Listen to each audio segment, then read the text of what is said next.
Week. What is happening, good people? What's happening, good people? Whether you're watching this now or you watch this in the replay, I need you to make sure that you are putting your contact information down there in the chat. As you guys do know, government contracting, it's a whole lot easier when you're doing this together. So you want to make sure that you're introducing yourself to each other, so you guys can work together. All right. So again, no matter if you're watching this on the replay or watching this now, go ahead, drop your name of your business down in the chat, where you're from, what niche industry are you in. You should have a NAICS code with that. So if you don't know what your NAICS code is right now, by all means, go look up what your NAICS code is and make sure you put that down there in the chat. As well as here at the end, near the end of the presentation, I usually take people's NAICS codes and find opportunities for you, so you can see what's out there, what's available to you. Because again, I don't want you to be in disbelief about government contracting. Instead, I want you to be able to view it for yourself and then make a decision whether you want to continue to go after it or not. Also, what do you need help with? Make sure that you're telling us what you need help with and how you can go about helping other people. And most importantly, put your contact information down there in the chat as well, so somebody who is reading it later on can reach out to you. Because again, I promise you, government contracting gets 10 times easier if you go with this thinking about partnering. All right, partnerships makes life just a whole lot easier.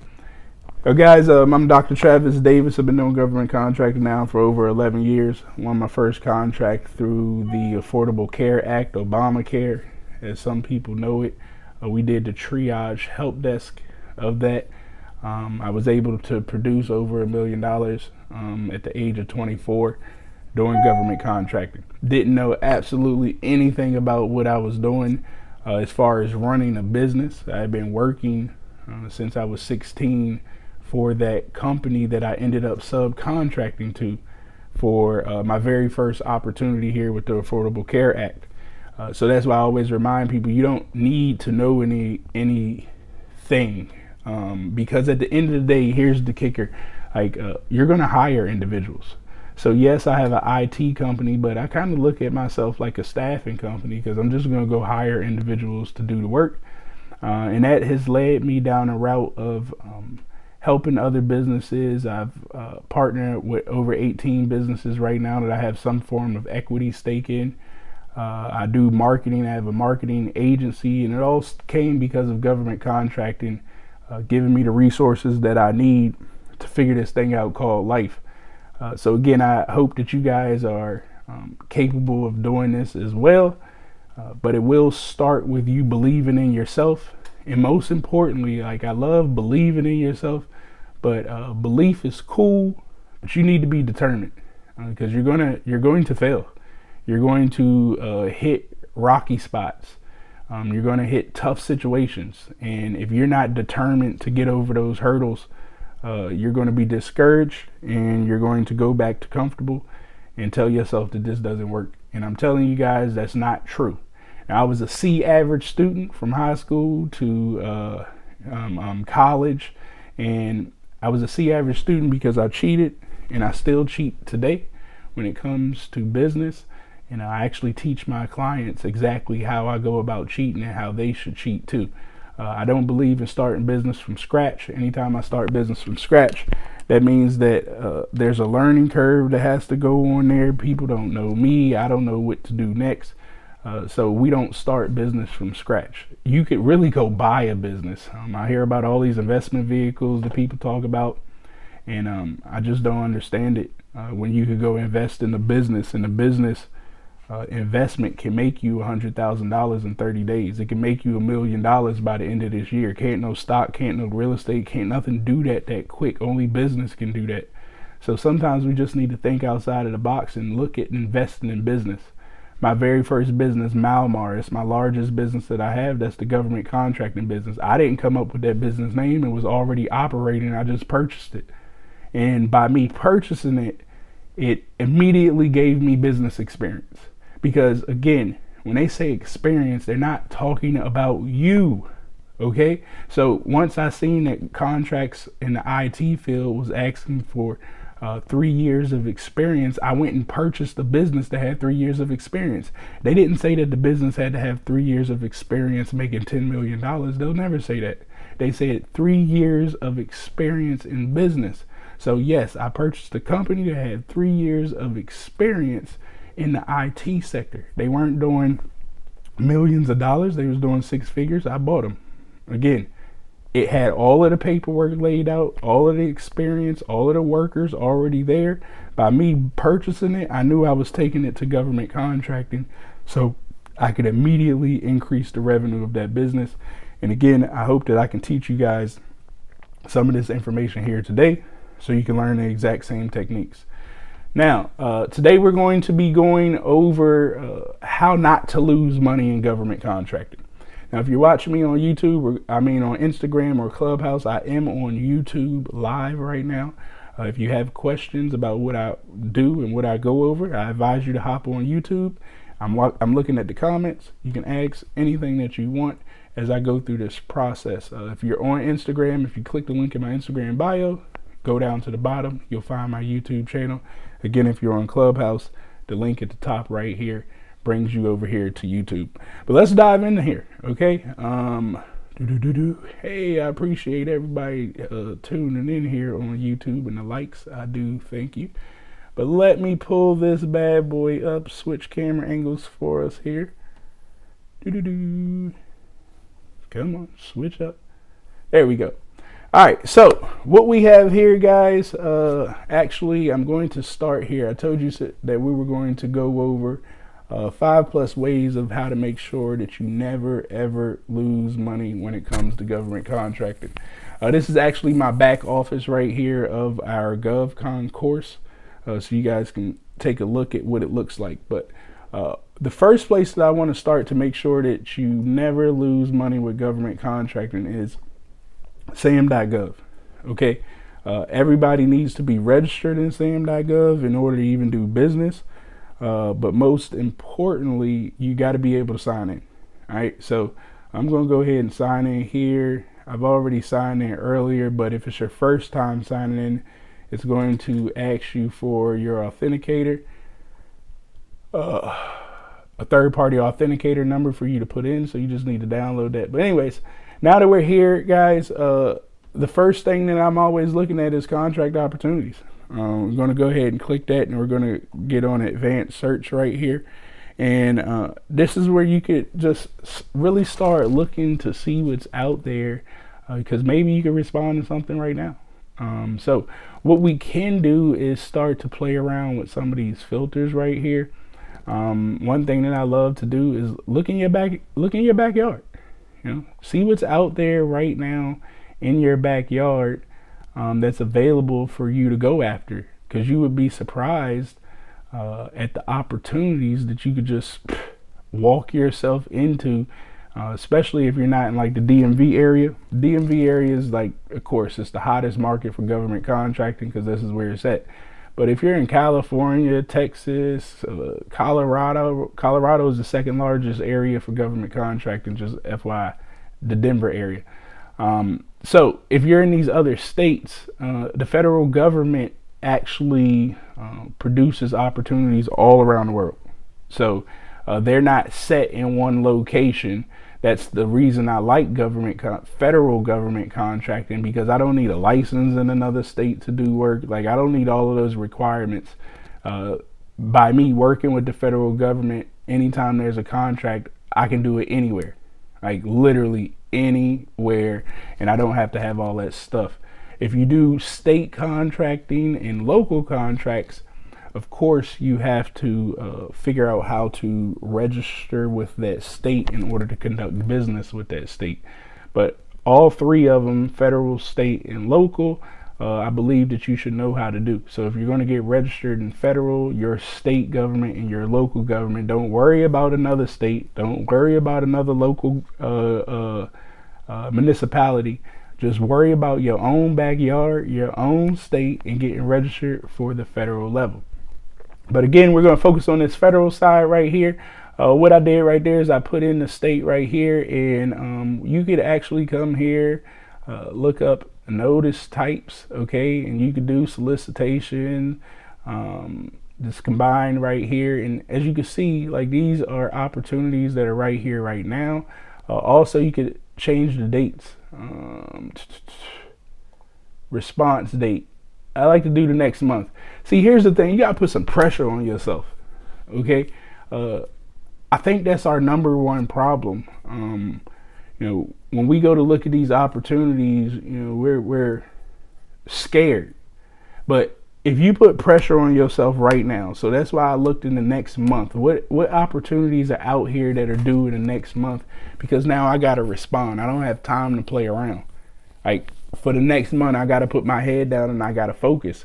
But if you give yourself, and again, you know, as you develop, you have to build a pipeline that takes you a year plus out. So like my pipeline right now has $60 million on it, but it goes all the way into 2023. Now I'm seasoned in this. This is the reason why I have that pipeline that goes into 2023. But we literally have opportunities every other month, one or two, if not more, opportunities that we're looking at every other month that's on our pipeline to total $60 million going into 2023. But again, in the beginning, you probably don't understand all this pipeline stuff that we're talking about. You don't really get business development all the way. So you got to put pressure on yourself. And the way to do that is to change this response due date to the next month. I mean, you can put it into the next 2 to 3 weeks and you're really putting pressure on yourself. I mean, the shorter it is, the better to me, because it's forcing you to take action. I talk about government contracting every day that I'm on these platforms, and I mean, we still got people scared to take action. Like, just do it, submit. But anyways, we're looking right here. Let's scroll through some of these. See, we got preventative maintenance and repair service. That could be a little hard. Sole source. I have no clue what that stuff is. Again, you really don't need to know what any of this stuff is, honestly, because you're going to hire people. You should be hiring people. Some people like to do the work themselves. I'm not a fan of that. Now, again, I am looking just in the state of Maryland. So, of course, we're in the high contract area. All right, this is the easy one. This is some gloves right here. Okay, so you got the notice award ID. This is for the Navy. Also, yes, I am reading through this stuff right here at the top, but I always advise you don't take this stuff to heart right here. You really need to open up the documents. The documents is what matters. But let's see what they're talking about. They're saying, hey, this is non-commercial items, brand name only. You see how that's bolded? Man, I cannot tell you how many people came to me, Travis, I got these gloves that are blah, blah, blah. And it's saying right there, brand name only. So why the hell are you trying to bring me this off brand name? Like, you guys got to stop making it hard. Like, they know what they want and they're telling you what they want. So brand name only. You can read that far if you wanted to, that code. It's going to the Naval Surface Warfare Center, Indian Head Division, located in Indian Head, Maryland. It intends to award a firm fixed price, so you got to make sure that your price is exact. They're not giving you $1 more than what you put in there. But they want some Ansel Touch and Turf nitrile gloves, green, small, a quantity of 400 boxes. Now, I do have to, because I've been selling gloves, I need to know the count. Quantity, 1,000 boxes. Yeah, I would need to know the count. Some of the boxes have a different count, but I mean, I would look, first thing I would do is look up this glove, right? So let's do it. All right, I'm here. All right, let me pull up this. We're doing the gloves. All right, so let's see if they come in a different pack. You see Uline has them. Now, see, most people will go and they like, oh, Uline has them. I'm going to order through Uline. If you think that that's the best deal, then you are tripping. Okay, Uline is not going to give you the best deal to win government contracts. I'm just telling you the truth. Like they got their price and they're marking it up to you. You're not going to have any room to mark this bad boy up. But as you could see, this is probably the same exact glove. Of course, it's the Touch and Tough that they said, the nitrile gloves. There's 100 gloves per carton. Okay, so if I come back to what they were asking for, they wanted 400 boxes. So now you have to multiply 400 boxes times 100. That's 4,000. So they need 4,000 gloves in 30 days for small.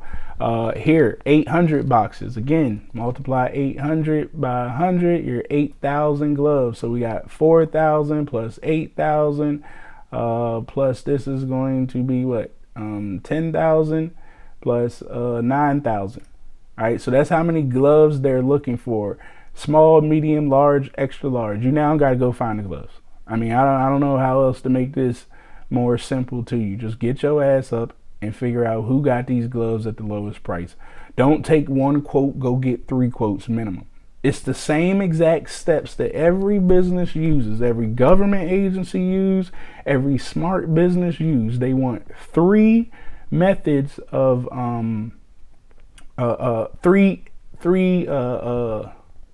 what's the name? 3 offers.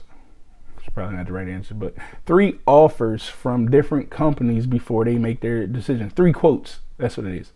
Get 3 quotes minimum. Everybody's doing it. Why ain't you? You know, like, don't change the techniques and strategy of big business. So if big business is doing 3 quotes, you do 3 quotes. And now you have an estimate of how much it's going to charge you. Make sure you can get these gloves in 30 days. They don't want the gloves in 31 days, 35 days. They're not trying to hear that. They're due 30 days after the contract got awarded. So if you can get it there quicker, even better. Quicker could be your differentiator. Everybody else could be coming in at 30 days. Your differentiator might be that I could get you your gloves in 10 days.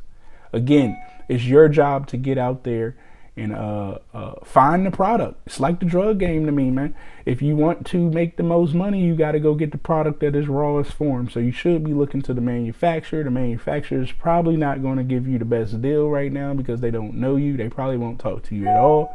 So now you have to do your due diligence to find out who's connected as close to the manufacturer as possible. Again, we watch these drug movies. They put them in front of our face. The techniques don't change. Just because that was real drugs, I mean, these are gloves. It's the same thing. Somebody's producing these gloves somewhere, raw.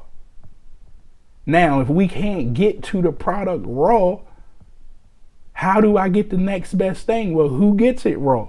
So I can join their team. I can be on their block, on their corner. But now I got the product at a price that nobody else can get it at. And just like the drug game, how people grow up, right? You have your people on the corner, they start making money, making a whole lot of money, and then they want to take over and go straight to the source itself. That's exactly what you're going to do. You're going to make a lot of money. You're going to make sure you manage that money, don't blow that money. Let that money make babies for you, because eventually, if you keep producing high dollars, now you can go straight to the source. You can bypass that middle person who was putting an extra fee on your product. And you can go to Colombia and get the product that is rawest form. You can go to that manufacturer, show them this evidence that, bro, I've been selling $500,000 of your product every year. Why you ain't giving me the best deal? And just like that, you bought yourself in. All right. Again, they're giving you all the information on how you're going to go. It's telling you right now, it will be competed as a small business set aside. That means big boys can't come after this. Don't you talk to no big boy trying to get them to come after. You must come after this as a small business. It's a request for quote, so it ain't going to be too hard as far as sending in the information. They just want to know. They're going to give you the paperwork. You got to fill in the paperwork exactly how they told you to fill the paperwork in, and you just submit it. It's a request for quote. Now, if we come down here, the government intends to evaluate timely quotes received from eligible vendors on a lowest price technically acceptable. I personally don't like to play with LPTA contracts, but you know, you can by all means. You're not going to win unless you come in at the lowest price. That's why I don't like to play with these type contracts. But again, if you are right at the product where it's at its rawest form, you got a nice price, which means that you can put a good little markup on there and win yourself some coins. Now, even if you're just starting and you don't know if you're close enough to the product, hit the submit button. Like, submit this bad boy and find out what's going on, see if you win. Now later on, I'm going to show you guys about some pricing, because that is one of the tips on how you win some of this money. But again, the first tip right here, again, here's the actual solicitation. I'll click on it so you guys can see what it's going to look like. And it's going to have all the information on you. You see it, RFQ. This is your cover page. This cover page is also going to be on the actual contract when you get awarded it. But all the information that you need, they're telling you, breaking it down, giving you the thickness, the material, the whole nine. Again, this is why I love government contracting, because it's not a guess.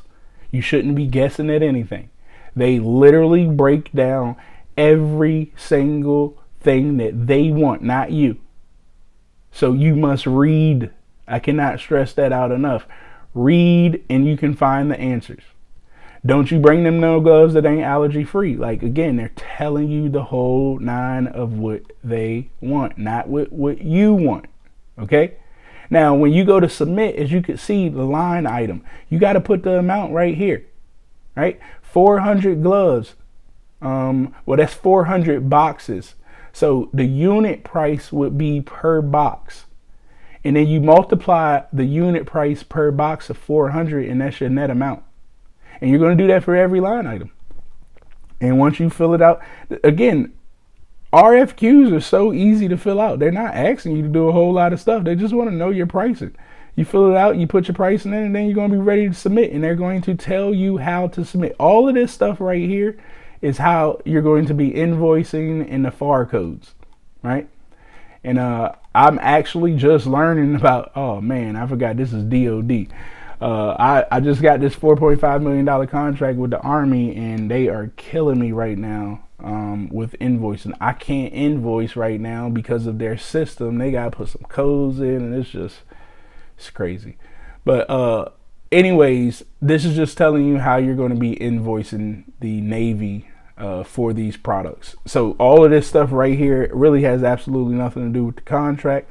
The only thing that really matters right here for this opportunity, again, I have to stress, every opportunity is different. For this opportunity right here, all you have to do is put it in dollar amount and submit it how they told you to submit it, and you're off to the races. So again, that first method of making sure you never lose money in government contracting is to literally just go into the search database, find some opportunities right now in the next 30 days, and go after it. Go after it scared, go after it afraid, but most importantly, go after it. All right, before we get into the next one, again, if you're looking on Clubhouse, there's a link at the top that you can join us over here on YouTube. If you're looking on Instagram, you can click the link in my Instagram bio, scroll all the way down to the bottom, you'll be able to find my YouTube channel. If you're on YouTube and you got any questions at any time, feel free to drop them in the comment. I am watching the comments here on YouTube. Or if you just want to introduce yourself, which I highly advise everybody to do, introduce yourself. Your voice is your power. Look, man, y'all got to use all of these platforms possible to put your name and your business out there. I love going on other people's floors, other people's stages, and utilizing my voice. Your voice is your power. So if you put your information down there in the chat, that is one step to get yourself moving forward. Now, again, let's dive back into it. What is the second way that to ensure that you're never going to lose money with government contracting? Well, you can also come over here. You can utilize FPDS, you can utilize sam.gov, but I'm going to come back here to my search criteria again, okay, in my database search. And then I'm going to, I don't know, let me click back here. That thing's looking a little funky. All right, so now that I'm here, where is my advanced search? It's not giving me my advanced search options. All right, let me come back here. Go to contract opportunities, advanced search. There we go.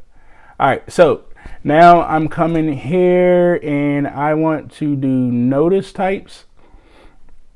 Again, you do have to be logged into this system. And I want to go to award notice.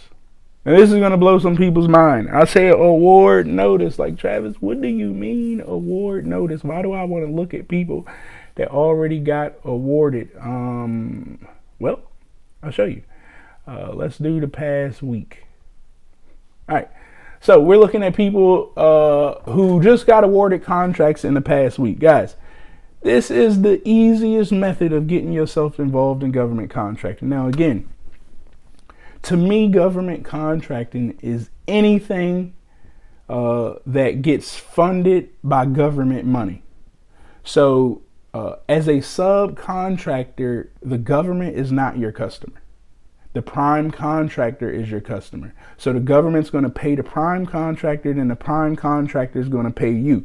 The prime contractor can get rid of your ass. That's why I'm telling you, the government's not your customer. Yes, you're doing a government contract, working on a government contract, but your customer is that prime contractor. I don't care if you was on their team when they submitted the proposal or whatnot. The prime is the one who runs the show, so you need to respect the prime because that is your customer. Don't make them mad. Work with them. Now, you don't have to worry about taking on the brunt of the government and if something fails or whatnot, because that's the prime's responsibility. The prime is, the government is the customer of the prime. So if something goes down, they take the brunt of it all. This is why I also advise people to look at subcontracting first, opposed to taking these prime roles. But anyways, again, you could put in the keywords of what you know how to do to get this down, because as you see, we got 1,500 opportunities. But what if I take my same exact method that I told you guys earlier of where the first time looking for opportunities, I come right back down here to the place of performance. I'm looking at awarded contracts already. Okay. And then I just look here in Maryland. There's 2 contracts right here that just got awarded. Okay. In the last few weeks.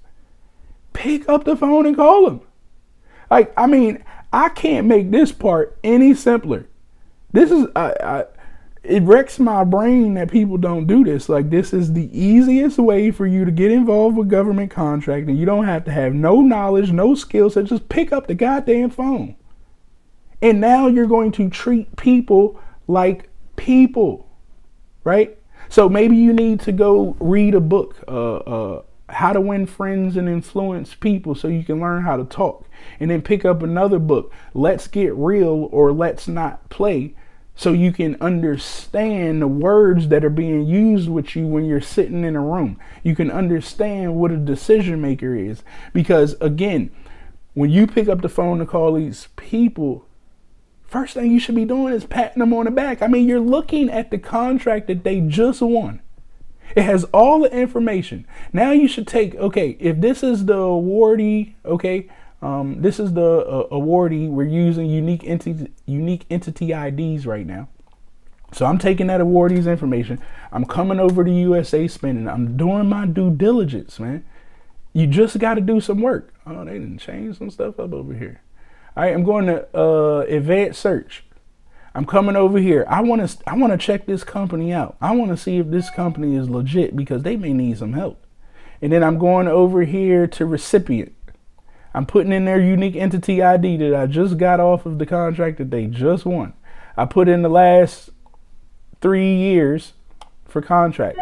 This company has won 5 contracts in the last 3 years. Their largest one was for $16 million.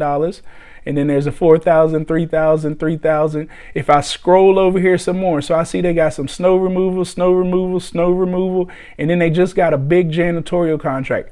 Before I scroll over, I'm almost for certain that the snow removal contracts was in an agency.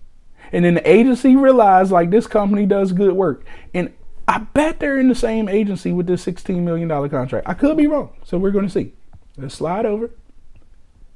All right. GSA, and then Social Security Administration. Well, I really can't tell. I got to dig deeper to see what this GSA contract was. This is on a probably on a schedule, and I don't know who. I have to click on it to do some more work to figure out who exactly had that schedule. Public Building Services. Yeah. Again, if it's in Maryland, this building that they were doing the snowplow for, it could have been at the Social Security Administration building. They have been plowing snow because the Social Security Administration building is right here in Maryland too. So, this is how you get started.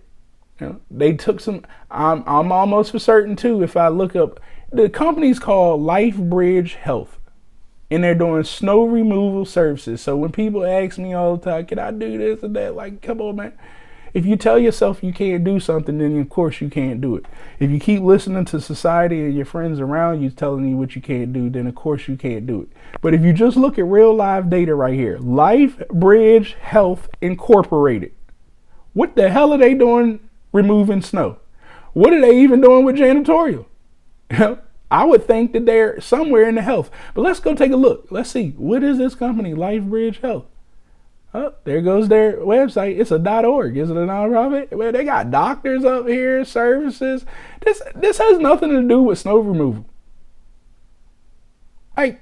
So stop telling yourself what you can't do. This is where you mess yourself up. It's live data right here in front of your face. I'm not making this up. So when I tell everybody I do anything, I mean this shit when I say it. I'm not joking about it. I'm giving you real live data, real live results. If somebody else tells you something otherwise, that's their belief. But I'm telling you guys, I've been through it all. I'm young, but I've been through a lot of business. I've been through a lot of ups and downs. This is why I know when they say that stuff, it ain't true. This is the truth right here. I'm glad it pulled up like this to show you that LifeBridge Health is out here winning snowplow contracts. They out here winning janitorial contracts. And this has absolutely nothing to do with their website that they have right here. I told you websites don't win money. Not in government contract. Look at this stuff. Orthopedic service, cancer services. Do y'all see snowplow anywhere on here? Hell, do you see janitorial services anywhere on here? But yet they won a $16 million janitorial contract. Right in their own backyard.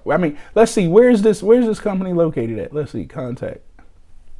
Mailing address. Baltimore, Maryland.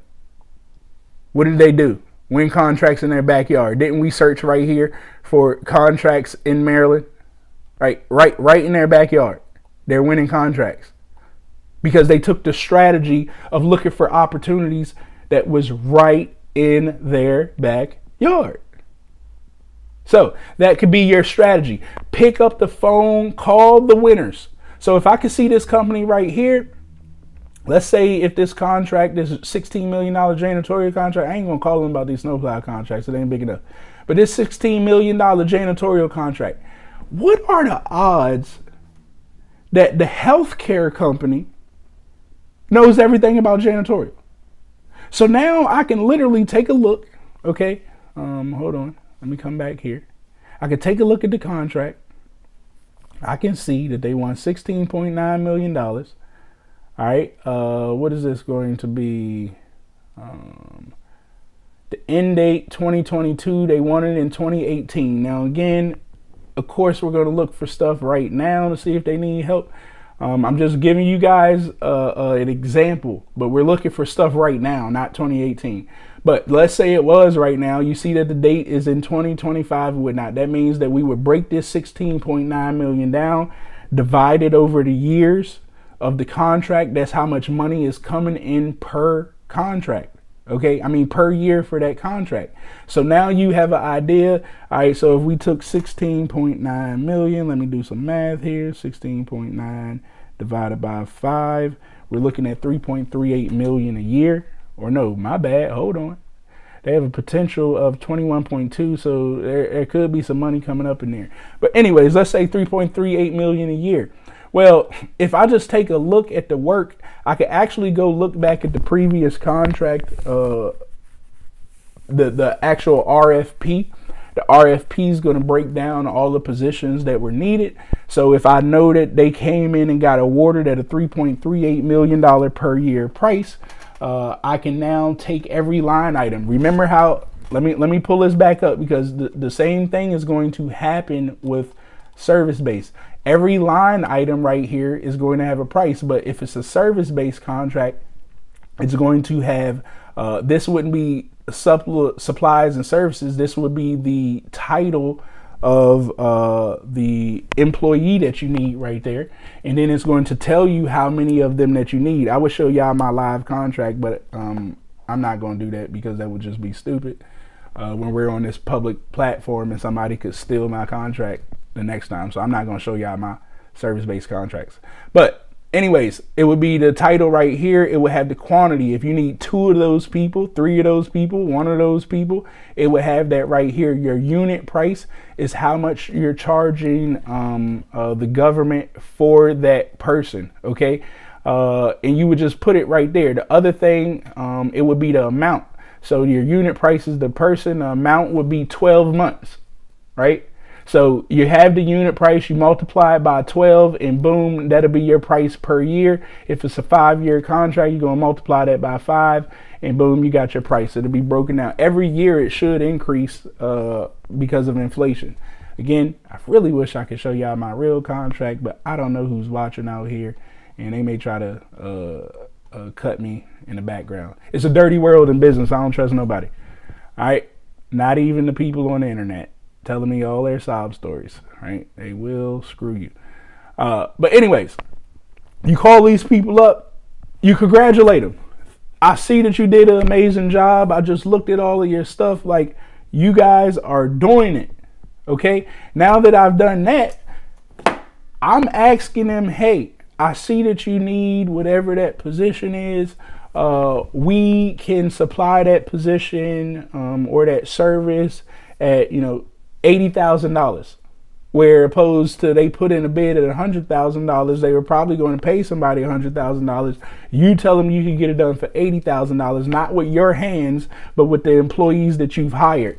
Once you do that and they come on board, all of a sudden, you now can put 1 or 2 people on staff for that project, because again, they needed help. They just got awarded the contract. That is the easiest method of getting involved in government contracting. It don't get no easier. You don't need to worry about filling out contracts, submitting proposals. You don't need to do none of that.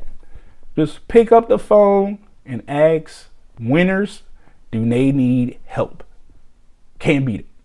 All right, so that's the second way that you can make sure that you never lose money in government contracting.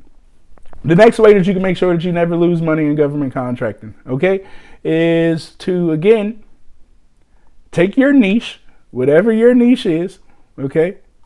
We're going here to advanced search.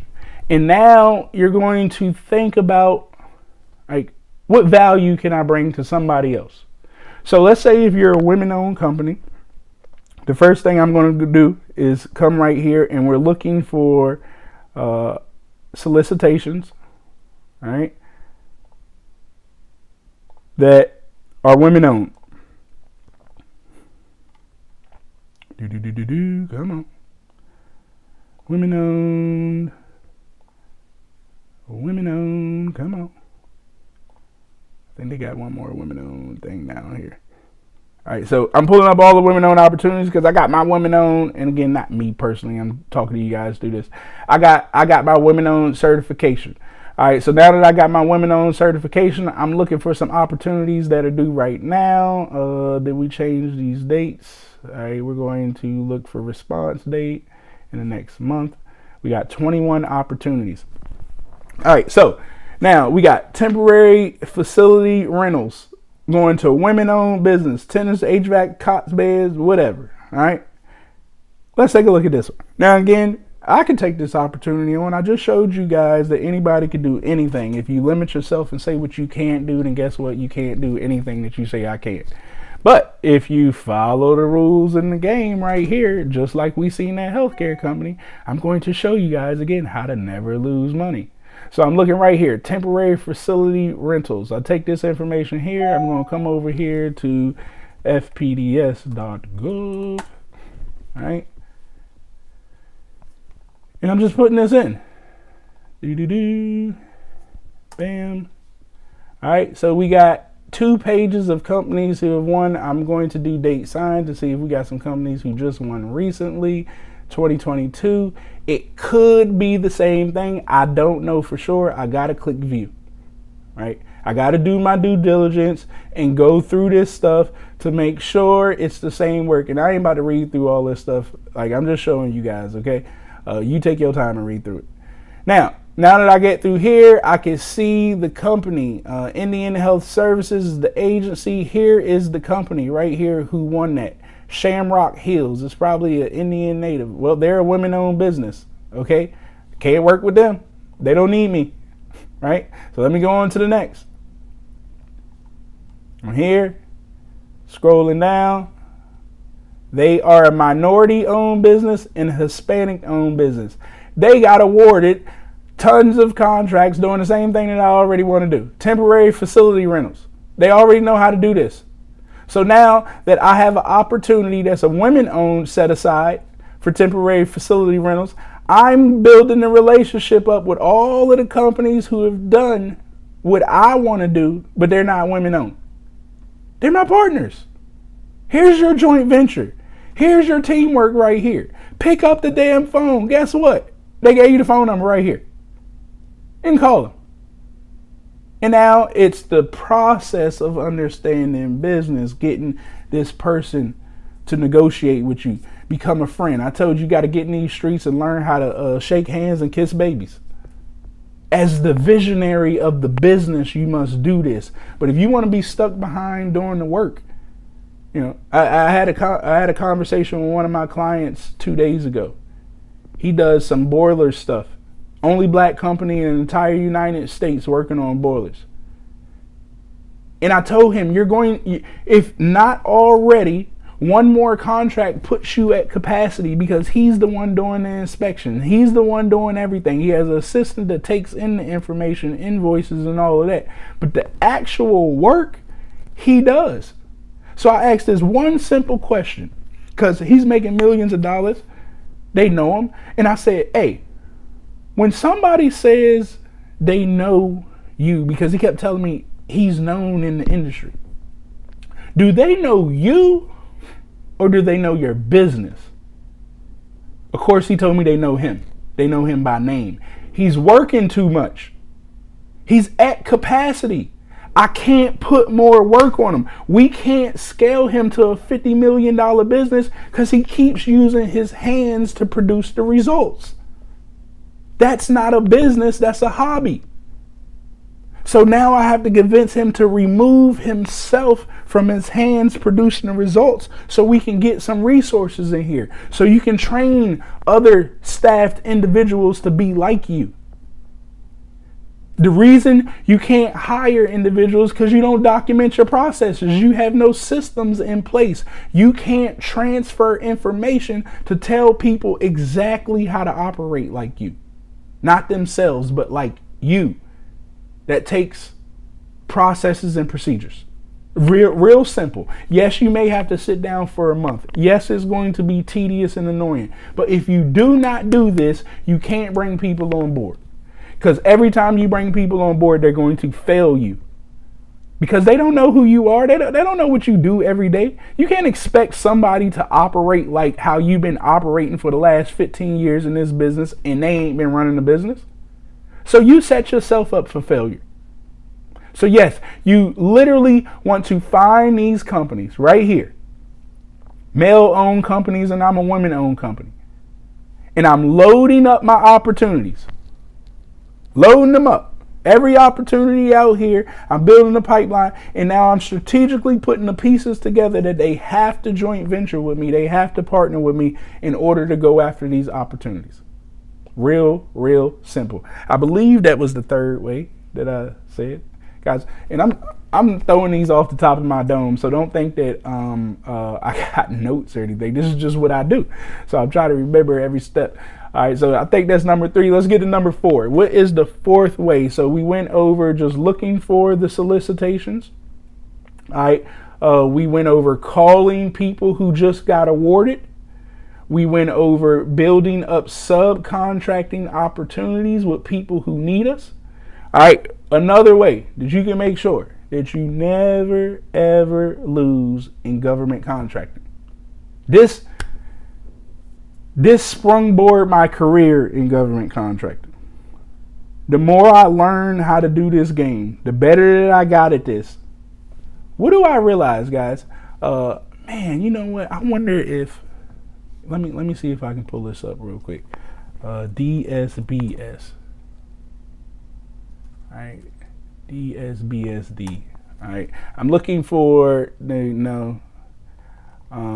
small business database search. I always mess up these acronyms. All right, there we go. SBSS, whatever. DSBS. I thought it was that.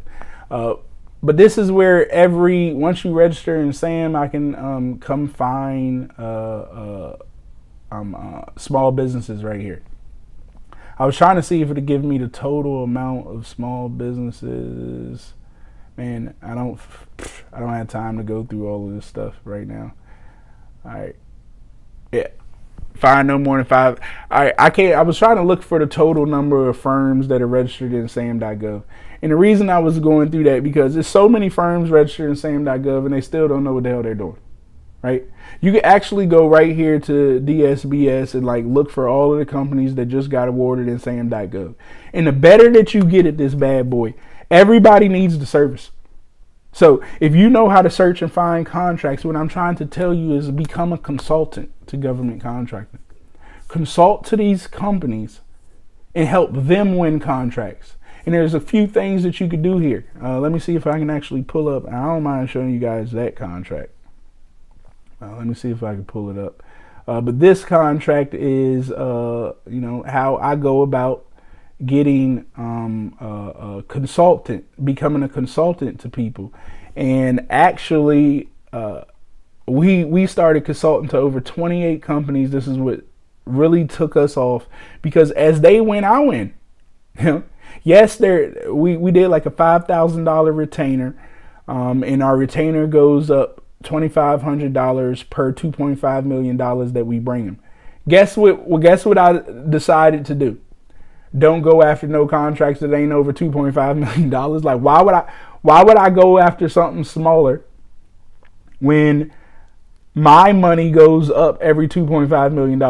I only want to go after 2.5 million, 5 million, 7.5 million, because again, I get to increase my revenue every time that they win. All right, so let's see. I think this might be one right here. Yep. All right, so here's a consultant agreement that we had with a company. Of course, we have the statement of work of everything that we're going to be doing. Oh no, this was the actual contract. Sorry. Let me see. Maybe this one. I got too many contracts here. I can't find the damn consultant one. It's just business development. So those agreements that I just pulled up, that was for actual contracts. All right, so here we go. Here's the one that we did. All we're doing, again, what is our plan? The consultant for business development. What are we going to do? We're going to do whiteboard sessions. We're going to identify potential customers, increase capabilities, tell and sell the story. We're going to meet with key personnel for them. So they had to give me an email address. They had to give me business cards. They had to give me the capability statement. I went and represented their company. All right, we're going to make sure we manage their contract vehicles. Again, this is a larger company and I was way more developed, so I did know a lot of information to help them out. But the moral of the story is I became their marketing. Real simple. And what does that say? For every $2.5 million of new business that comes up, This was in the beginning. We did it 1,000. This is raised up to 2,500. Right? And what does it say? We need a retainer of $5,000 per month. So now they're paying me to hit the streets. Now, why do I like this method? Here is why I really, really love this method. Because they're paying me. Do you hear me? They are paying me to do business development for me. Yes, I'm winning them contracts. But what do you guys always hear? People do business with people that they know. Now, I didn't have the money to get out into the streets and travel around to government to figure out who to work with. I ain't have none of that funds. But by me having 3 companies that were paying me $5,000 a month each to represent them, oh, I got paid. And then all of a sudden I got out into the streets, into the government world, and the government started remembering me, not those companies, me.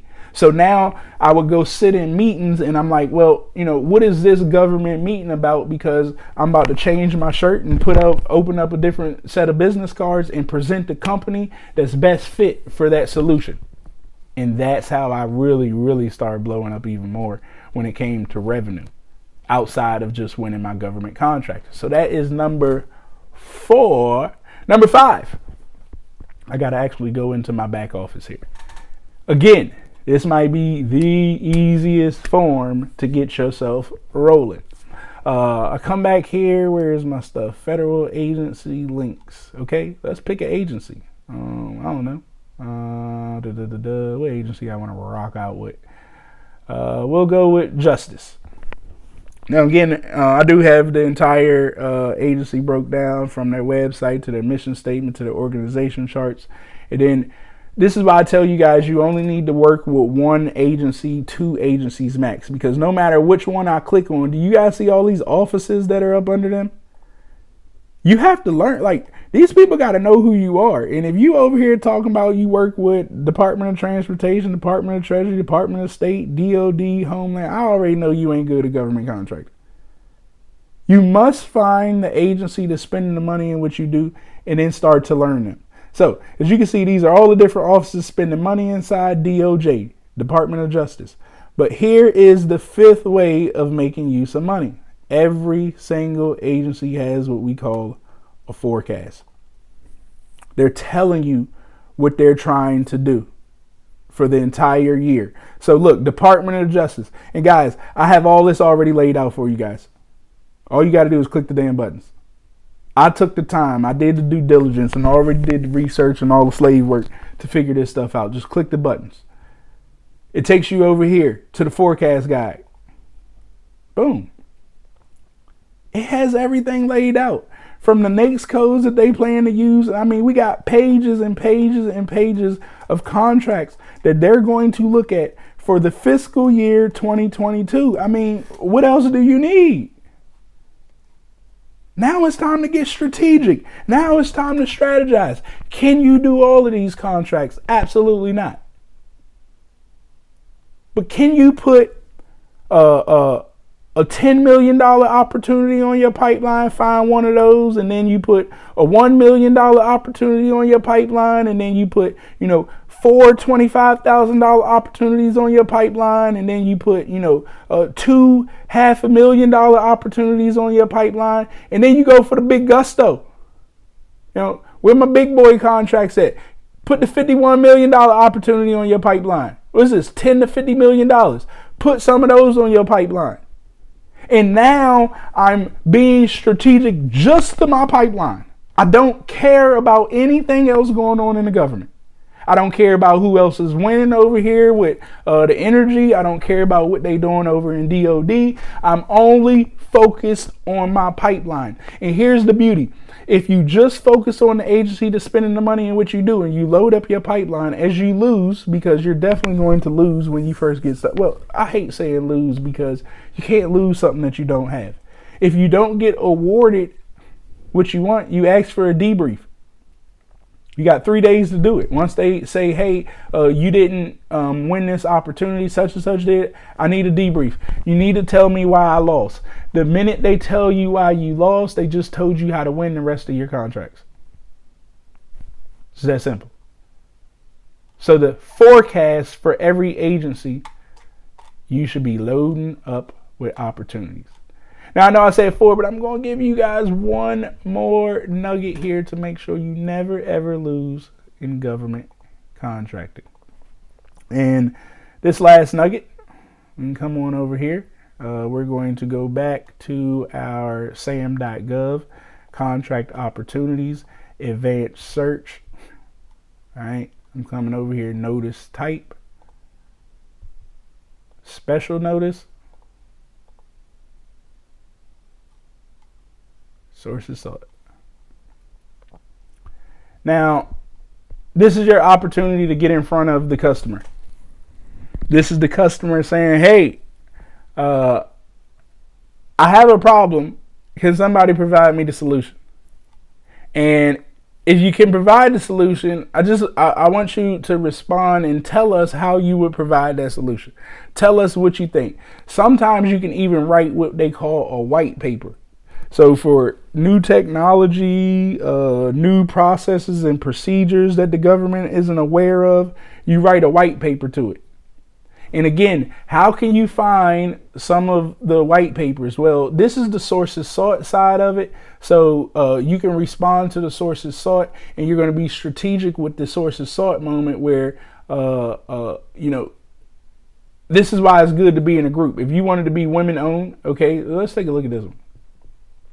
Because I just seen how crazy it is. Stress exercise monitoring bike system, whatever that is, right? But again, this is a sources sought, so let's take a look at it. Oh man, I ain't got Microsoft Word on this, so it's gonna come out looking a little funky. All right, but this isn't as deep as a proposal. What does it say? This is not a solicitation. You're not going to get awarded anything by responding to this, but what you get the opportunity to do with this right here is mold this that only you can win it. And this is where you're going to tell them what you could do. And then you're going to tell them, I'm a small business, veteran owned, women owned, whatever it is. And then you tell your buddy who's involved in government contracting too to respond to this opportunity too. And they got the same type of set aside that you do. Now all of a sudden the rule of 2 comes into play, and like they have to put this opportunity out for small business because small businesses responded to it. Not only that, they may have to put it out as a women-owned small business because 2 women-owned small businesses responded to it and nobody else. So I just molded this solicitation by responding to this sources sought, and when they go to put it out on the streets, it's going to come out in the solicitation. Now, the reason that you responded is sometimes what can happen is when the solicitation hits the street, it is your response.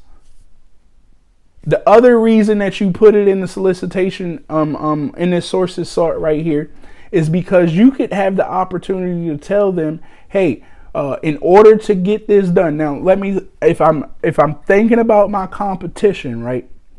And let's say my competition, they've been doing cyber contracts, but they don't have their cyber managers Lean Six Sigma certified.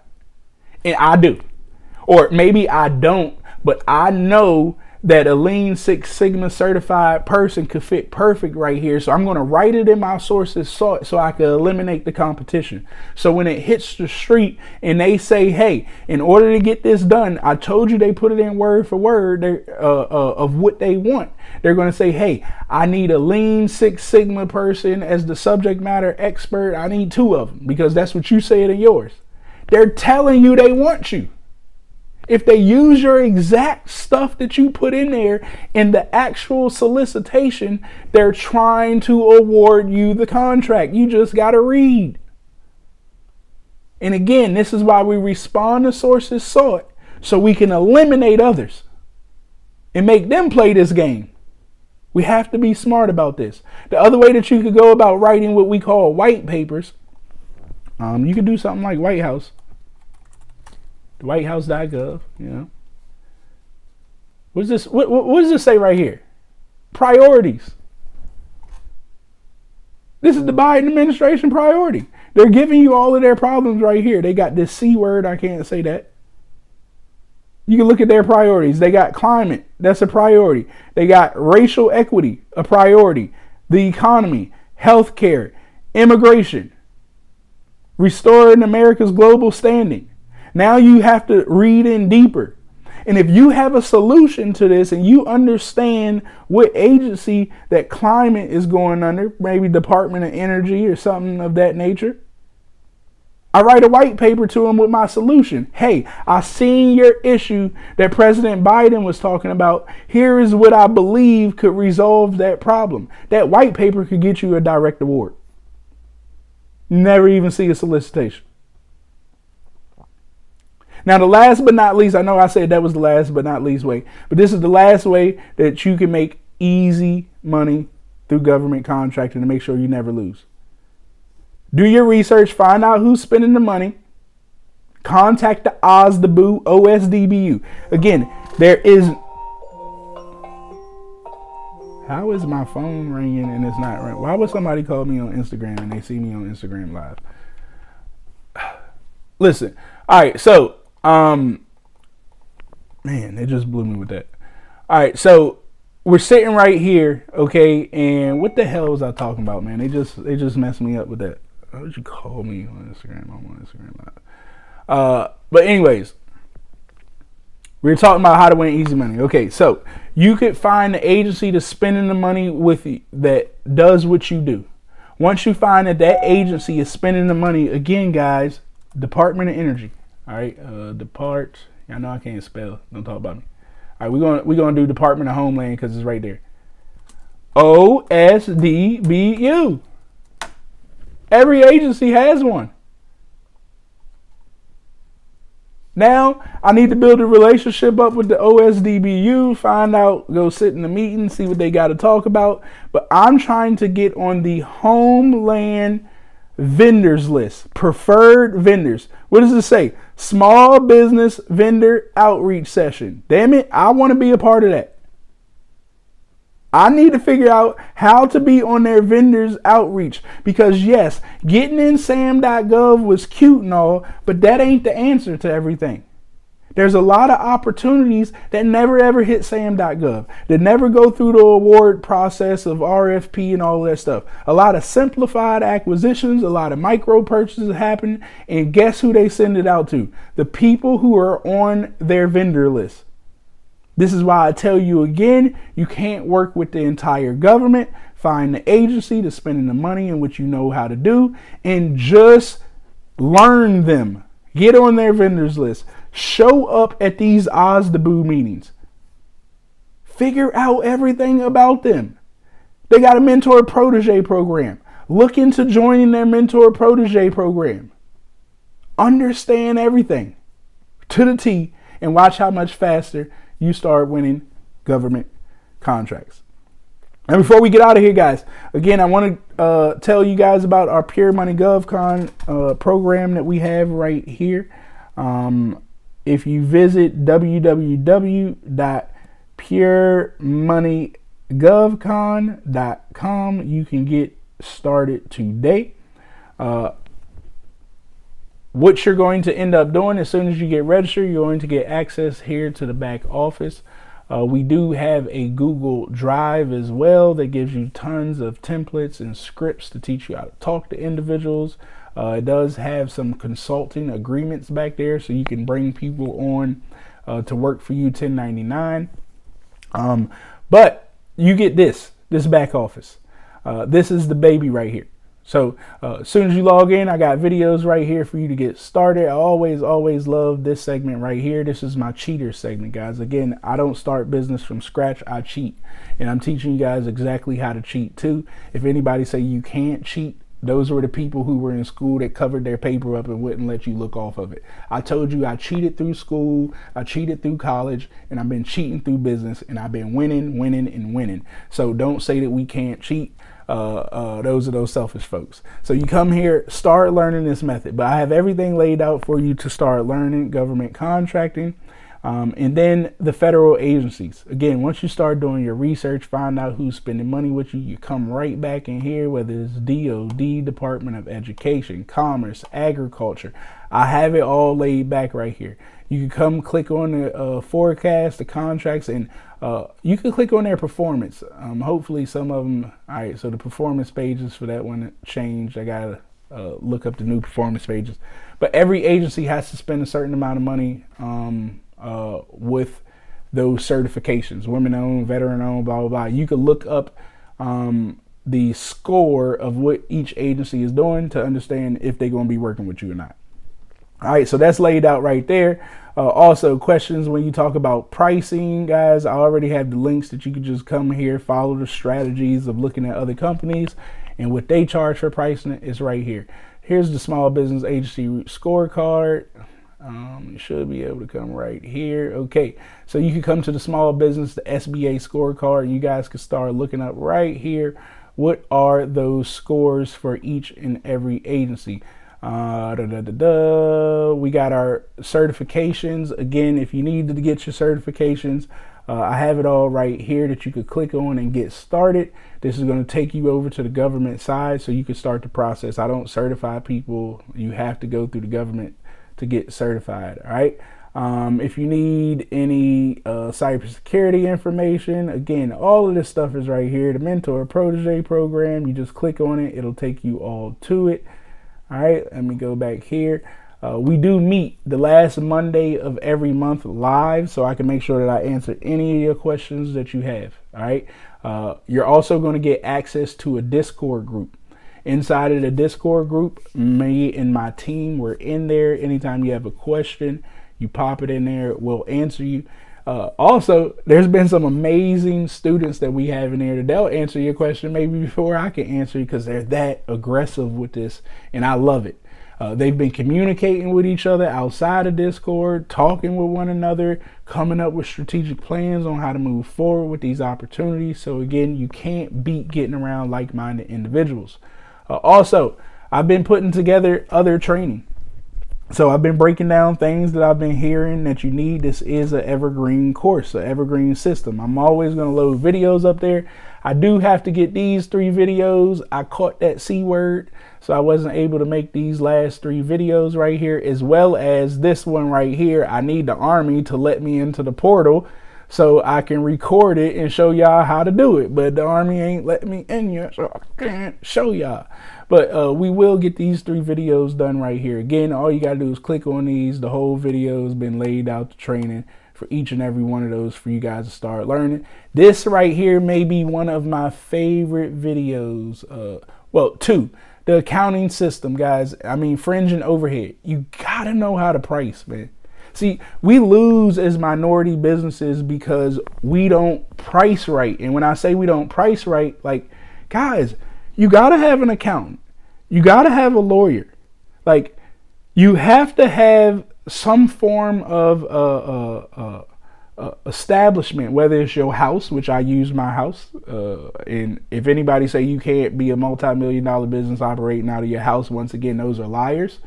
I am a walking, living proof. Okay? I make millions of dollars from my home. And you don't have to take on those extra expenses is what I'm trying to tell you. But again, if you understand all of your fees to conduct business, you should be charging your customer the fees. So you need to know what your fringe overhead and the benefits are for your employees or whatnot, so you can charge customers for this. You should never ever lose money conducting business, providing solutions for people. The customer always pays the expenses for you to keep your doors open and operating. If you do not do it that way, I know 100% fact you're not going to last long in business because you're not making your customers pay your expenses. And I don't mean that you're over here like, all right, well, I gotta, that customer needs to pay for my HR. Guys, you literally, especially if we're in a service-based contract, okay? Every person that I have on staff, they should have a percent of, let's say they charge me $60,000. And again, I don't know everybody's, you got to come up with your own rate. But let's say they charge $60,000. That's what they're going to charge me. In order for me to keep my doors open, it's like a total of $100,000. And I got 10 employees. I need to spread my fees out over those 10 employees. Or if I know that I'm going to get 2 contracts coming down, I'm going to have 20 employees coming, I need to spread my fee out. Now, when it comes to pricing the government, guys, you got to know allowable calls and non-allowable calls. Because what you don't want to do is get audited later on and you've been tricking away money, charging the government for something, saying that you was doing X, Y, and Z, and they do an audit and find out like you actually didn't spend that money for what you say that you're doing. That's the thing about government contracting, guys. I'm not saying that you're going to get audited, but this is public, man. You cannot steal from the people. People try it every day. And what I mean by that is they're price gouging. If it's one person you can't price gouge, is the government. Okay, you could do that in the private sector. Like I can charge the private sector $500,000 for my time because I believe I'm worth that. And you can't tell me anything otherwise. But I can't go charge the government $500,000 for being a project manager, right? Like, not in 3 months. I can't charge them that because that would be price gouging according to what all of the other businesses are charging for program managers. Like, I can't be that. I'm stealing money from the people because, again, the government is just spending our tax-paying money, right?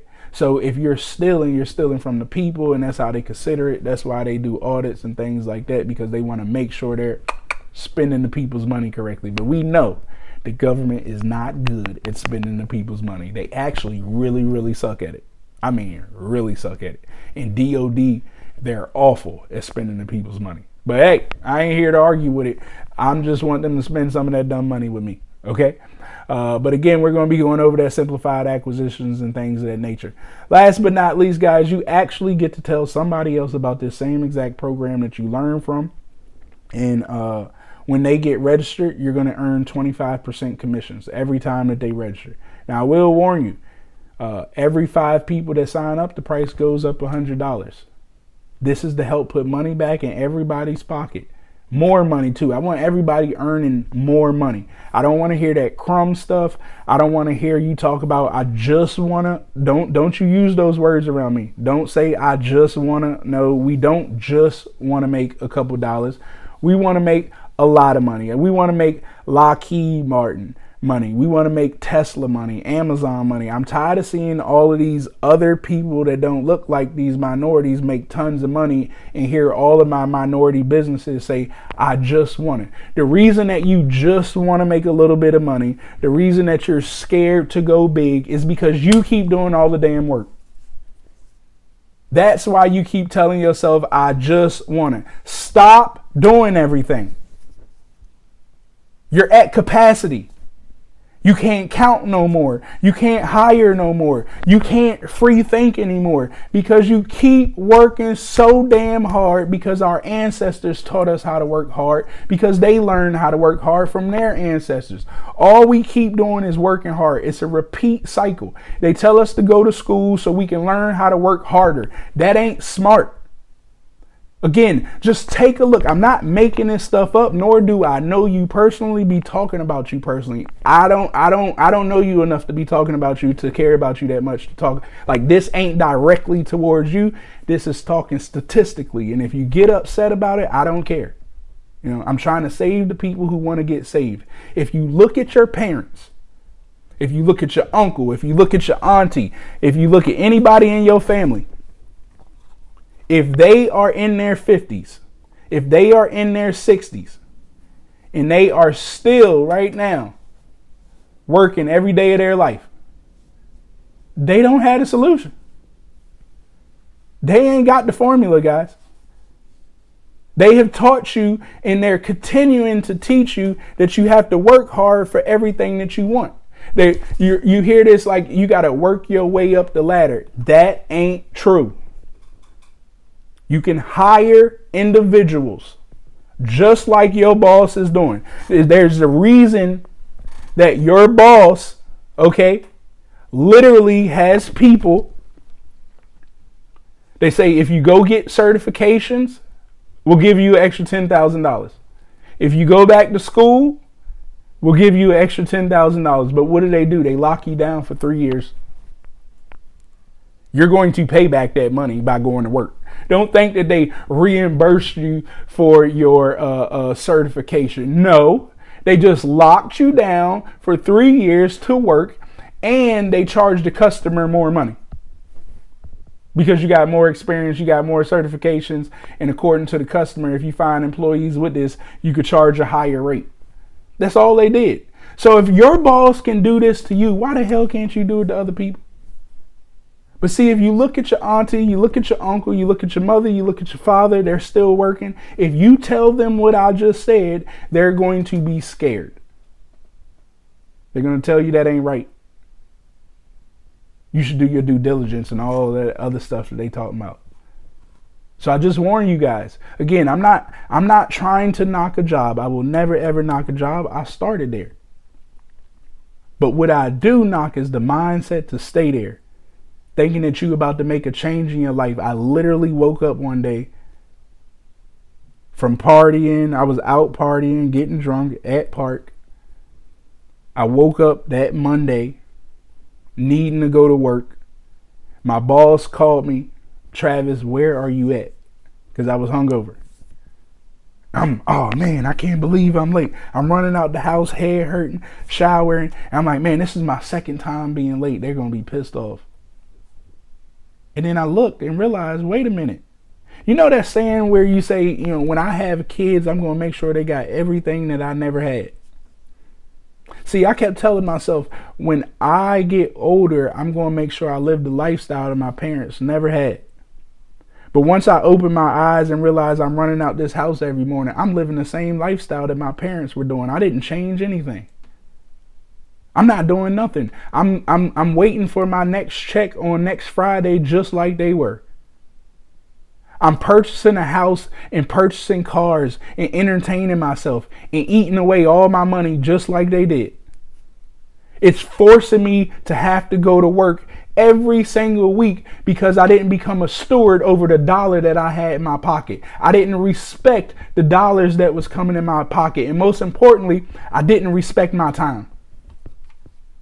Just like my parents did. But once I realized this, and I'm like, hold on, wait a minute. What is this? Why did my stuff switch like this? I can't even believe I can click on it.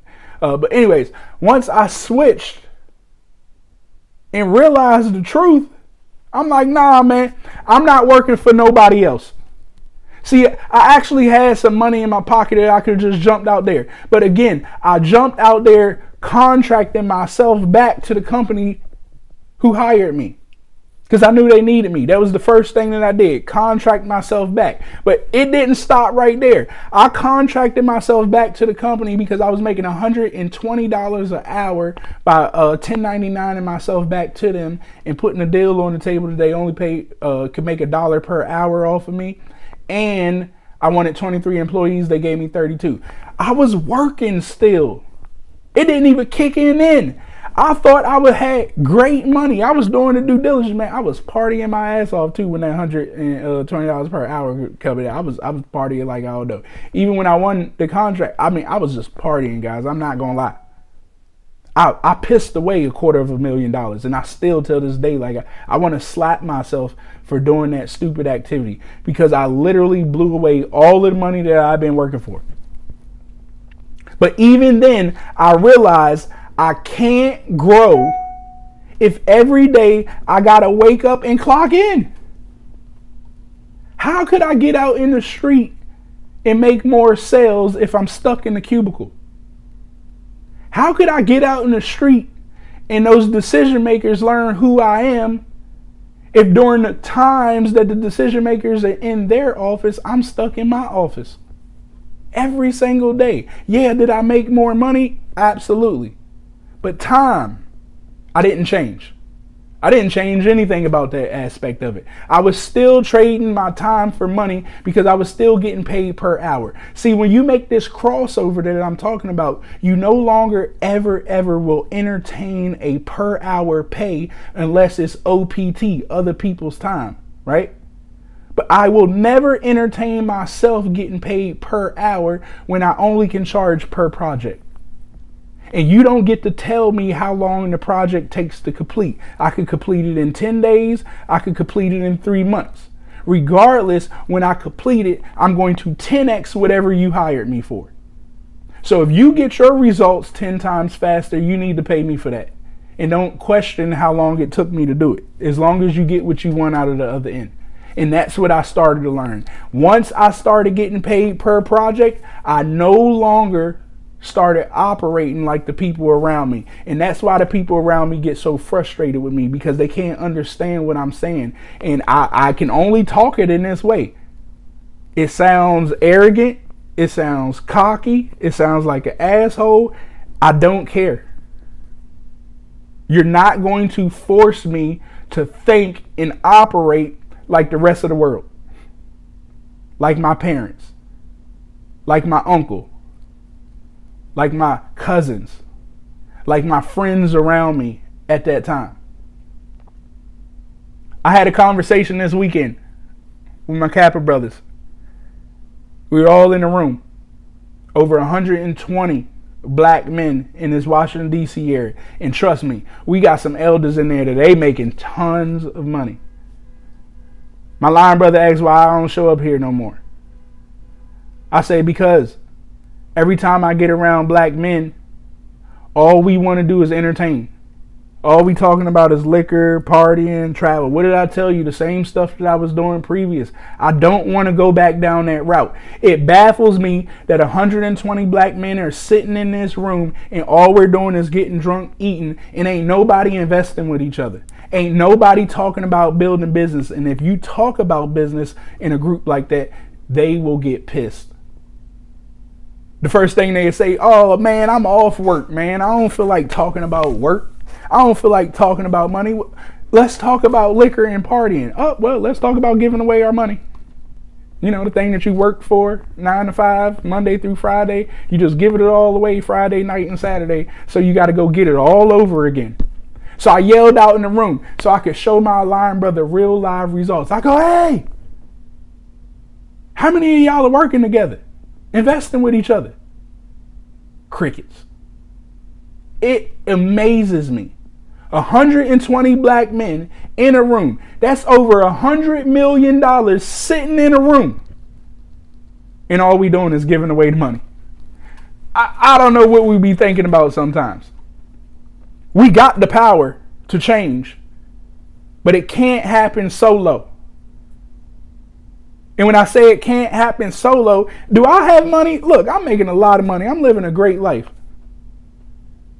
But I want to compete. I want to compete with our counterparts that don't look like us. With the majority of America. Do you realize there's a reason why they say minority and majority? Minority, anybody who's not a white male. Majority, a white male. I ain't making the definitions up. They already came up. So when I hear them talking about, Travis, or the black population, we're catching up. No, we not. What are we catching up to? I'm watching the Fortune 500. I mean, they made this post on Instagram not long ago, and I'm pretty sure everybody's seen it, where you could look at the Fortune 500 companies. It was running down, and the chart kept increasing. And then at a certain point, it got to like Microsoft, and the jump was so large that not even these companies could catch up to Microsoft. And then it got to Amazon, and it jumped even more. Then it got to Tesla, and it jumped even more. How the hell? What are we catching up to?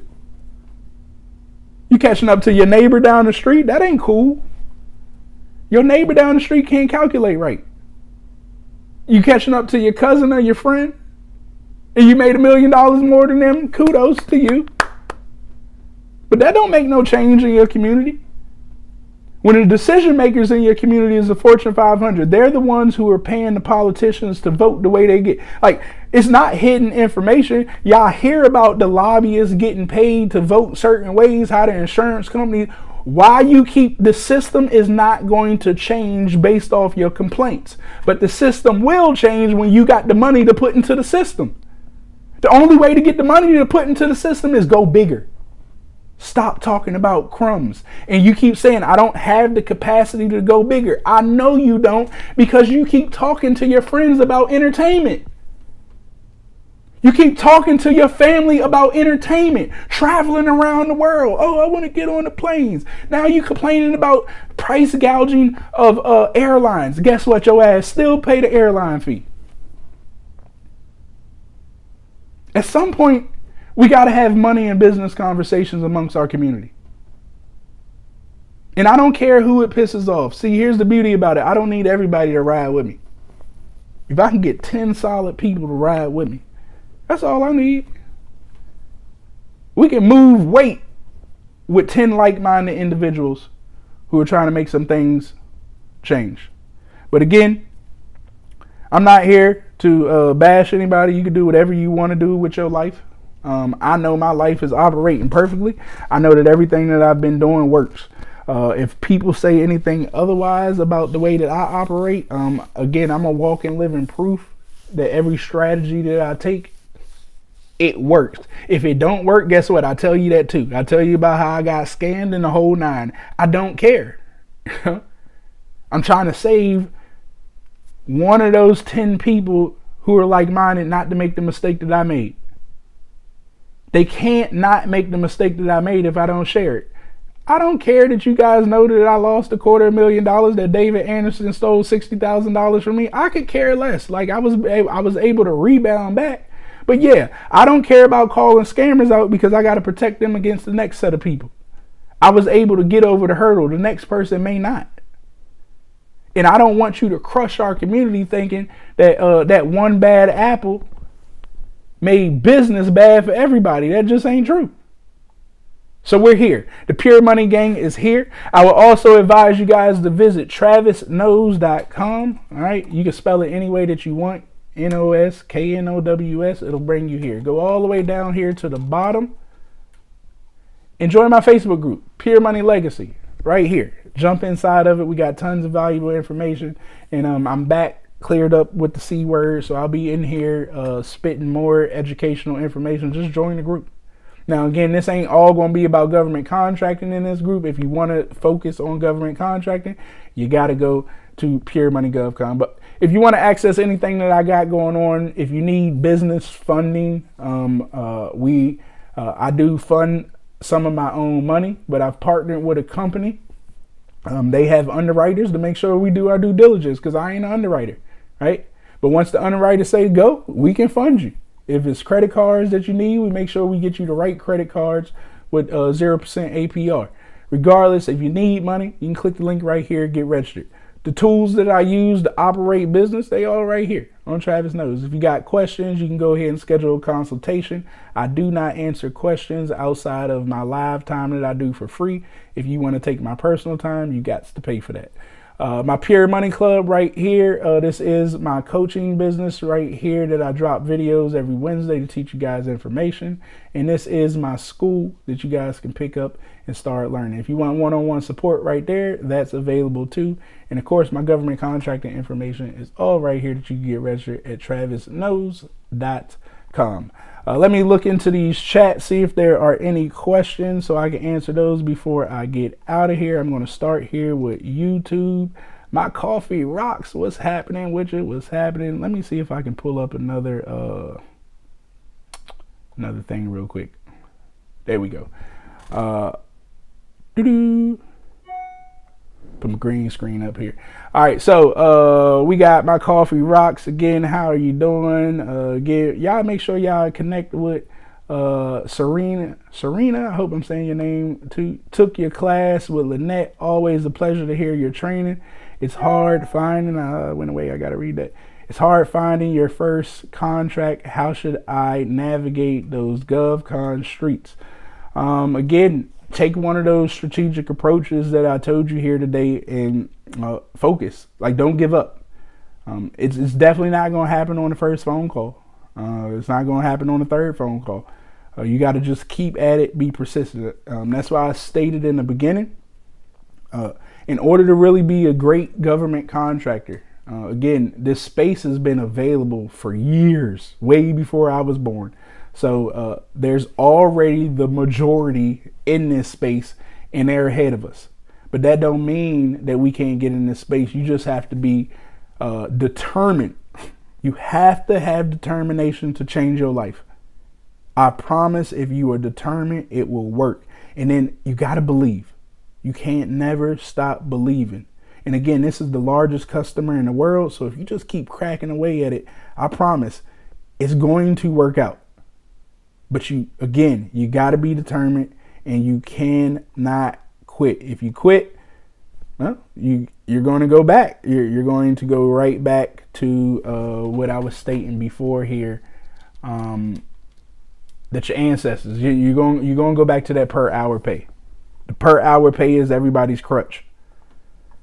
Coach, what's up, man? Y'all make sure that y'all check out Coach Gene Austin, man. Coach helps you get that business in order. Okay, it helps you get that business plan structured, and that's the key too, guys.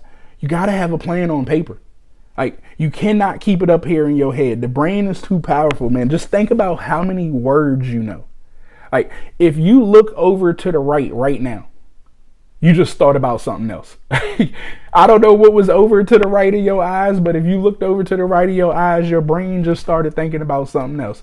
And you're trying to store a multi-million-dollar business, the strategies, the techniques, the everyday activities, you're trying to store it up here and tell the brain to remember what to do.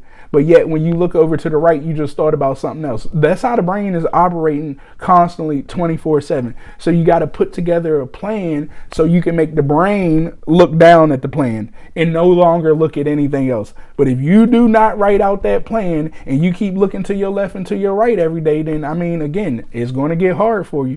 So Coach Austin, again, I put him up here. Y'all should definitely check in with him. He's always on Clubhouse spitting value. He's on Instagram spitting value. And he's here for the people. So again, tap into him, get into his programs so you can get your foundation set. All right. Paul, what's going on? What we got here? Professional Excellence, GSE, El Paso, Texas, water restoration, fire damage mitigation, and insurance claim adjustments. So again, guys, you want to build up your Rolodex. If you're into this field, reach out to Paul. He's out in Texas. Imagine if you're in, Virginia, and you do the same thing, or you want to do the same thing. Paul already up and running. Partner with him. I bet if you start bringing some government contracts to Paul, that he don't mind partnering with you to make some things happen. Amber, what's happening? It's a pleasure to see you on here as well, Coach. Lots of positive energy and love. What else we got here? Hey, ZL, I appreciate the love and support. Coach was active over here, Appreciate you, Coach. Bank Ready. My bad, I forgot to say that is the name of Coach Austin's program, Bank Ready. Again, I think the name tells you, he's getting you bank ready so you can get funded and different things of that nature. What time do we start? We start at 12 noon every Thursday on YouTube. We'll be here answering questions. Again, Instagram and Clubhouse. I'm going to get to you after we get done with this. Linda, what's happening with you, Linda? I hope that you're having a great day. Thanks for the love and support. Miss Priss 105, leverage your time. Yes, leveraging your time is the key to success. You cannot beat it. Barely scratched the surface of government contracting, doing business for about a month now. Submitted first RFQ, and it was awarded to someone locally. Listen carefully. Hey, you're right. I told you that look, that's why I'm telling you, look in your backyard. But hey, Paul, don't beat yourself up. A lot of people are scared to hit that submit button. Now, since it was a RFQ, 9 times out of 10, it had to do with your pricing. And it could have been some local stuff. But chances are that you just need to be a little more strategic going forward with getting that price lower for whatever it is that you submitted on. Oh, the real $1 million worth of game. I try to dish it out. I try to dish it out as much as I can. I ain't as big as all these other people on the internet, but one day I'll be there. Hey, and I get there with y'all support. Just FYI, I can't grow. I can't get the community to understand how to learn. Guys, you know, it's so much information out here. It's a lot of liars out here too. But when you find good people who are teaching the information on these social platforms, like, you have to help us out. You got to share our information. You have to comment under these posts. How you guys are commenting in the section right here, right now, it increases the algorithm. So when people are live, you need to comment on their lives. When they post things, you need to comment under their posts, reshare their stuff. It don't cost you one single dollar. Not only that, I promise you this. This is how I also advance. The more you keep sharing the same individual stuff, they have no choice but to see you. And watch how you get to walk yourself in there. You'll literally be a person that they pick up the phone for, right? Like, if you call them on FaceTime, Instagram, if you got their phone number, you join their programs, I promise you, they'll notice you. And that's how you start moving quickly. All right, so true. I heard it every day from my parents. Hey, listen, guys, you know, again, I'm not trying to downplay anybody, talk about anybody. I'm just telling the truth. 9 times out of 10, your parents don't have the right information, and it's not personal. They've been taught through the same system. Somebody got to take the sacrifice and step outside of the box. So if it hasn't been them, it needs to be you. All right. Still catching up on info from Govcon. Still catching gems being dropped. I appreciate it. I appreciate it. Money Mike. What's happening with you, Money Mike? Pleasure to have you here, my brother. All right, what do we got here? Desiree, I completely understand what you're saying. Well, thank you. I appreciate that. Hey, I appreciate the badge, super sticker. You my first super sticker right here. You know what? I'm going to hook you up. You my first super sticker right here. $9.99. They even more than Instagram. That's what I'm talking about. Per character flying in the air with red cape and smile on his face. I appreciate that right there. Thank you. Thank you for the super sticker. JL, sounds about right. Mario, what's happening with you? All right, now let me get into these other questions right here. Let's see, I have any on Clubhouse. I missed it. Which site do you go to see winning contracts? There's a couple. FPDS.gov, USAspending.gov, SAM.gov. They all up there. I need to speak with you about funding credit cards. My numbers are down, working on credit as we speak. I need your help, please, and blessings. Again, if you go to travisknows.com, I'm not really the funder. I have a team for that. So travisknows.com, you'll actually have the link right there that you can schedule a call with the team, and they'll help you get rolling to see what you have access to first. Again, I always say when it comes to credit, guys, most times we don't have a credit problem. Okay, we have a financial responsibility problem. What I mean is we've over leveraged, and again, it's okay. We got to be honest. Like, you know, if you don't voice your issues out here, nobody can help you. So don't be embarrassed to tell somebody, I messed up. I took on too many student loans. You know, I got a car that I wasn't supposed to. I promise you, everybody who has a credit problem, every time I've looked, it's always been they have over leveraged the money that they got because they can't see how much money they got. Same thing when I was talking about a plan that you got to write the plan down. You have to write your finances down. And you got to be a steward to this thing. You have to look at your finances every day. Like, I go look at my money every day to make sure that we're on track. I cut all of my expenses. I turn my house into a revenue generating machine because I'm like, why do I keep paying all this mortgage in the house and it's just me? The house is just taking money out of my pocket. It's not replenishing anything. So I seen that expense right there, and I started looking on the internet in ways that I could turn that liability into an asset. My cars that I had, I'm like, wait a minute, why I keep paying all this money in cars and gas? So I got rid of a gas car, I got an electric car, and then I put the bad boys on Turo and Uber and Lyft. And now the cars generate $5,000+ a month. I mean, a week. So again, we really just have to write out what's going on in our life from the dollar. Don't be scared of the dollar. I'm trying to tell you, you cannot be scared of having a money conversation. It's going to help you grow faster. And then it's going to fix that credit issue. Because again, it's not a credit issue. It's just a financial issue of you managing your money. So once you figure out how much does it cost for you to operate every month, right? Then once you can see how much it costs for you to operate every month, how much do you got coming in every month? If you're not, here's the thing, if you can't pay your bills with 50% of your income, there's one or two things that you got to do. You should probably do both at the same time. One, you need to cut some expenses.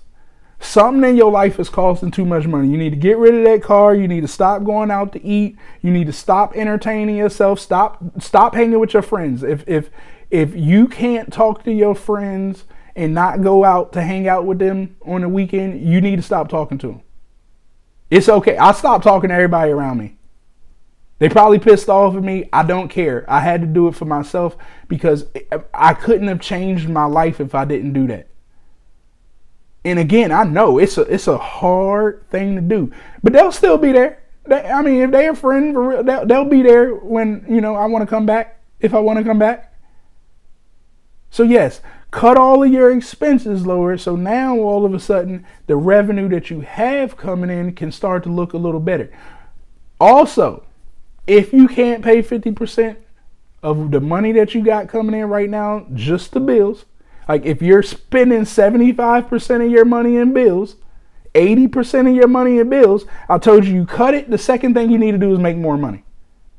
I don't know any other way to tell you. You can listen to all this. You need to make more money, and you need to make more money faster. So start selling stuff on the internet. Get a side hustle. Yes, you're going to lose some sleep. If you got kids, again, nobody told you to have them kids. So now you got to sacrifice your time because the kids are here and it's not their responsibility that you brought them here to this earth. So yeah, you need to spend time with them and pour into them. But then you have to sacrifice that sleep. You have to sacrifice that entertainment. It may only be a 2-year sacrifice and your whole life will be different in 2 years. But don't keep struggling for 18 years. You just have to sacrifice. Temporary. A temporary sacrifice can give you a lifetime of freedom. But again, if you don't want to do that, it can't help it.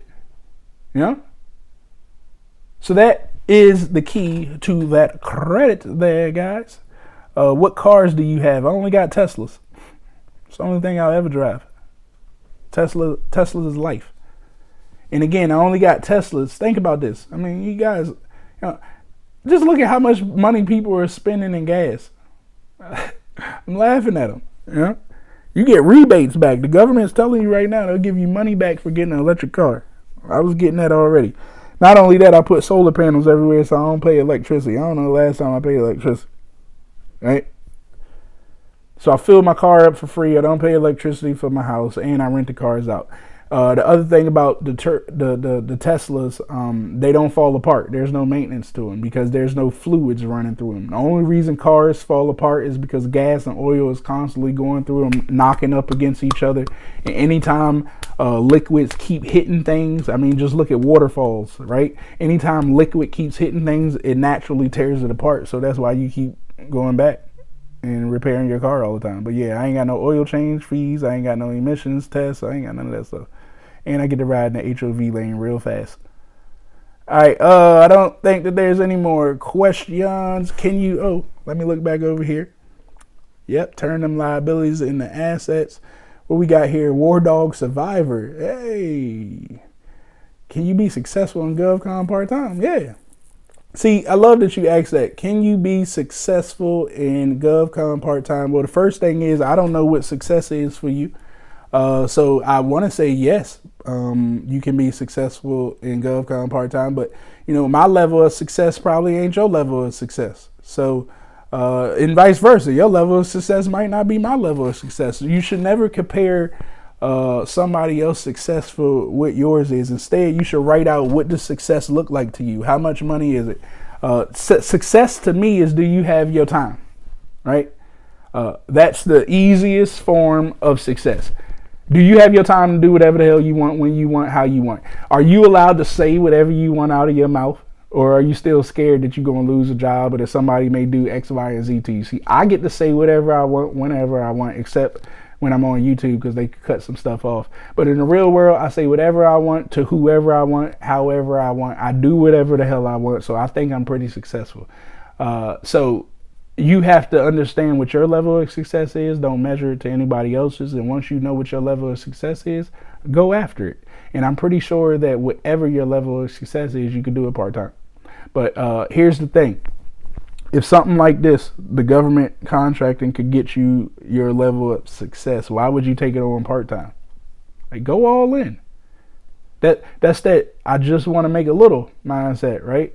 I just want to do a little bit to change my life. Nah, go all in. See, whatever your level of success is that you write down today, I'm telling you, multiply it. Because I'm pretty sure it ain't enough. How many years can you live ahead for is the level of success to me. Right now, if I was to stop doing everything that I wanted to do, like if I was to stop getting government contracting, stop educating people, stop consulting, I could live for the next 20 years without another dollar coming in. Because the dollars that I've put, the sacrifices that I made early in life, I studied what, if you don't learn about finances, if you don't learn about compound interest, it's a guaranteed fact that society's going to use it against you. So I studied this information, and as the money started coming in, I dispersed my money. I still live below my means. As you guys see, I don't pay my mortgage. I don't pay for cars. I don't pay for insurance. I don't pay for electricity. But instead of me taking that money, eating it, entertaining myself, and buying bullshit with it, I invested it. So yeah, I could stop right now. My money's still gonna make babies for me. And look, money should be making babies. If your money ain't making babies, then you ain't doing the right thing with money. That is success. All right. What do you said? I want to replace my W-2 income and go full time. Well, I'm almost for certain that you can replace your W-2 income part-time with government contracting. And once you replace that part-time with government contracting, you end up turning it in full-time. So yes, you can do government contracting part-time and become successful. Hell, you can sell products from your job right now while you're working at your job. I did $250,000 selling iPhones, iPads, and screen protectors to Prince George's County government. And that didn't take me no time to do. So yes, you can become successful.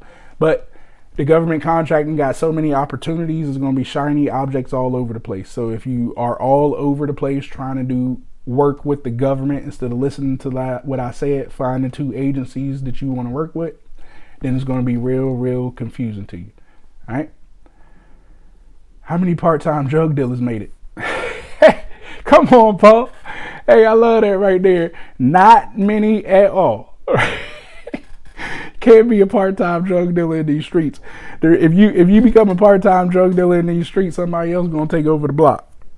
Yeah, again, I love the drug analogy because they put the movies in front of my face all day, and I really believe the drug movies teach you a lot of information. Power's teaching you with this new Dahlia how to take over a block. Tommy's one person taking over an entire city. If you just take away the entertainment, which is real hard to do, right? I've trained myself a lot in this. If you take away the entertainment of the movie and look at the techniques of what's going on, you learn a lot about business.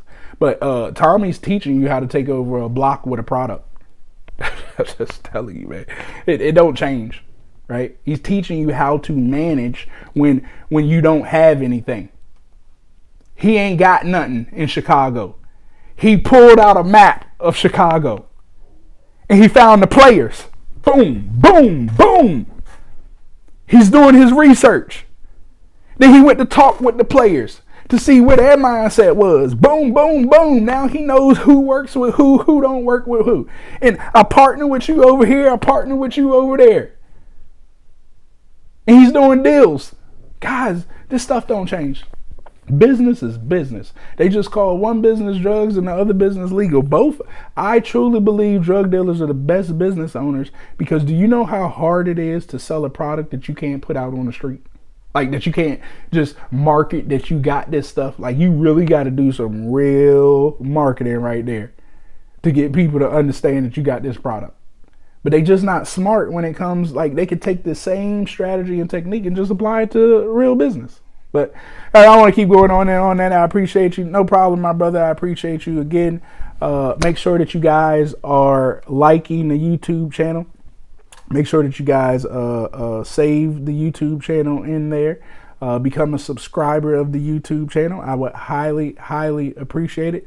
Don't forget, join puremoneygovcon.com so you can get more of this training. Outside of that, that's all that I have for you guys today. I love you all and have a great day. I'll see you back here next Thursday at noon. Don't forget, join my Facebook group too, Pure Money Legacy. Oh, my stuff ain't kicking in today, huh?